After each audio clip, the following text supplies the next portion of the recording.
అయితే మేము వచ్చి అమ్మవారిని ఎలా అయితే రెడీ చేసుకున్నాం ఇవాళ మహాలక్ష్మి క్షీరసాగర కన్యకా ఉత్తిష్ట హరి సంప్రీతే భక్తానాం భాగ్యదాయిని శ్రీలక్ష్మి శ్రీ మహాలక్ష్మి క్షీరసాగర కన్యకా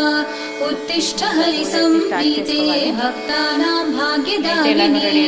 ఉత్తిష్టోత్తిష్ట శ్రీలక్ష్మి విష్ణు వక్షస్థలాలయే उत्तिष्ठ करुणा पूर्णे लोकानां शुभदायिनी उत्तिष्ठोत्तिष्ठ श्रीलक्ष्मी विष्णु वक्षस्थलालये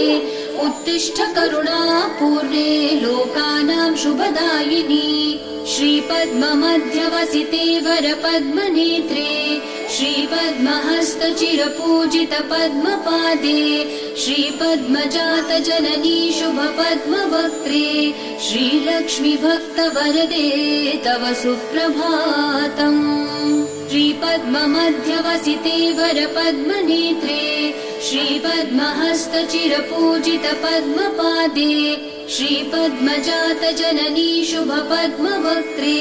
श्रीलक्ष्मी भक्तवरदे तव सुप्रभातम्।